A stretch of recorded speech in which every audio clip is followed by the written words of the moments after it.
Superó la meta inflacionaria del 29% en solo 7 meses.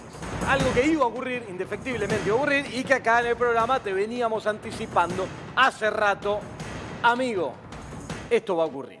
Y ocurrió, lamentablemente, pero bueno, si algo no se puede negar es que las cosas ocurran.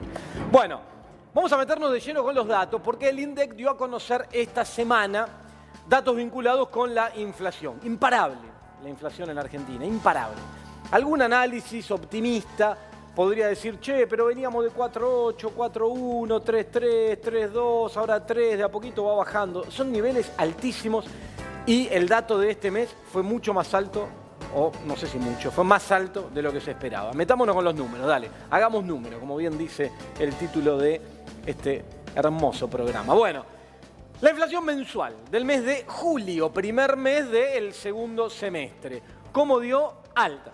3% mensual. Es una inflación alta, sobre todo teniendo en cuenta que tenés toda la batería de medidas antiinflacionarias puestas sobre la mesa. Programas de precios, congelado el precio de los combustibles, ya metido los aumentos de las tarifas que quedan congeladas por lo menos hasta el año que viene. Política fiscal y monetaria bastante suave en el sentido de que se corrigió el déficit fiscal y no hay el ritmo de emisión monetaria que había el año pasado.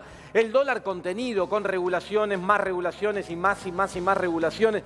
Con todo esto, con toda esta batería de medidas antiinflacionarias, 3% mensual la inflación de julio. Cuando lo anualizás, o sea, tomás julio contra julio del año pasado, te encontrás con un dato que se te paran, en mi caso no, pero si tenés, se te paran los pelos cuando lo ves, porque tenés una inflación del 51,8%. Es un nivel de inflación altísimo y a diferencia de la mensual, que viene mostrando gradualmente muy leves reducciones y va a niveles un poquitito más bajos, aunque sigue siendo alta, la anual va subiendo.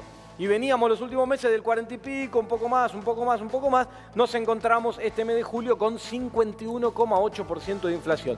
Y el dato que usábamos para disparar esto y alertarte de lo que está ocurriendo es que la famosa meta puesta en el presupuesto del 29% de inflación para este año quedó en el olvido transcurridos los primeros 7 meses porque la inflación acumulada al mes de julio es de 29,1%. Y esto complica y mucho las cosas, entre otras cosas porque ya no hay referencia para lograr lo que desde el gobierno tanto se insiste y se dice y se busca, que es que los salarios le ganen después de mucho tiempo a la inflación. Fíjate cuáles fueron las principales subas, los aumentos más importantes. Restaurantes y hoteles, 4,8%, es altísima esta variación. Son sectores que vienen muy golpeados de la pandemia, que están trabajando con protocolos, sin turismo, con una demanda mucho más baja y que están buscando compensar esa menor demanda con precio, ¿sí? Es decir, bueno, tengo el restaurante donde antes recibía 100 personas, ahora recibo 20, bueno, vamos a cobrarle a estas 20 más y vamos a tratar de recuperar la rentabilidad y que el que la puede pagar, que me la pague. Entonces, esto se está trasladando a los precios. Muy baja la actividad en estos sectores, están subiendo más fuerte que el resto de los precios. Salud, 3,8%. Acuérdense que acá hay una serie de aumentos que impactan y que empiezan a impactar de acá en adelante sobre la medicina prepaga que fueron autorizados por el gobierno hace poquito nomás.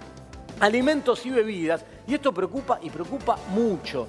Otra vez, el rubro alimentos y bebidas, el que más pega en el bolsillo de los sectores que menos recursos tienen porque más destinan, o prácticamente no, todo su ingreso lo destinan a alimentos, subió más que el promedio de nuevo. 3,4% la inflación que más duele, la inflación en alimentos y bebidas. Que los rubros más fuertes entre los que están por encima del promedio figuren alimentos y figure salud, bueno, la verdad que marca que la preocupación es fuerte porque son dos rubros muy sensibles para los sectores de menores recursos. Y me quiero detener un ratito acá. Fíjate, estos son los precios estacionales que subieron un 4,9, mucho tienen que ver con el momento del año y algunos precios que se mueven de acuerdo a las variaciones estacionales justamente.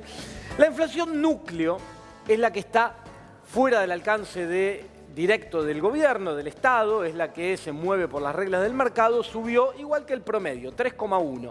Fíjate que lo que te tira para abajo el promedio de inflación son los regulados. Los regulados, la tarifa de servicio público, LUGA, todo lo que el gobierno de manera directa desde el Estado tiene poder de controlarlo, de fijar un precio, de establecerlo, de congelarlo. Eso está subiendo menos, 1,4. Pero cuidado, hace un rato marcaba la preocupación que me genera ciertas situaciones de cara al año próximo.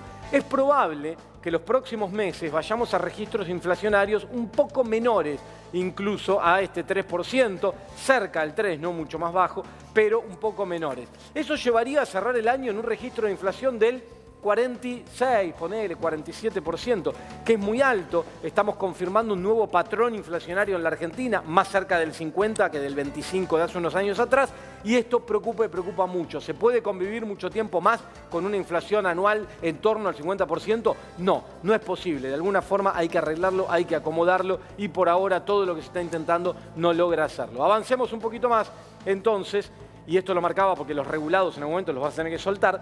Fíjate que la inflación se desacelera, como te marcaba recién. El pico fue en el mes de marzo, 4,8, bajó a 4,1, 3,3, 3,2 y 3% en julio. Se desacelera y bueno, un poquito sí, cada vez menos, pero sigue siendo alta y no está rompiendo el piso de 3% mensual. Pasemos a la última para cerrar este tema de la inflación y lo que vimos. Fíjate lo que te marcaba recién. La anualizada, la interanual, la que se mide mes contra mismo mes del año anterior, viene en franco crecimiento, en expansión. 38,5 marcaba en enero, 47 marcaba en febrero. Estábamos comparando contra registros más bajos porque estábamos en el año de la pandemia, donde los precios no crecían. Siguieron creciendo, pero no tanto porque no había actividad. 42,6, 46,3, 48,8, 52, 51,8. Sigue creciendo la inflación anual arriba de 50% y cuesta bajarla a pesar de tener todas las medidas puestas sobre la mesa. Esto genera preocupación para este año, para los salarios y cómo van a ser para recuperarse, y para el año que viene, cuando haya que liberar muchas de estas variables que este año están congeladas, que nos vamos a encontrar con los precios el año que viene. Pero en el medio de acá el año que viene falta una eternidad, hay elecciones, fotos que aparecen de un lado del otro, esta capaz que no fue tampoco la última, así que tenemos un escenario muy movido en la Argentina, como para mirarlo, Lu, de la terraza.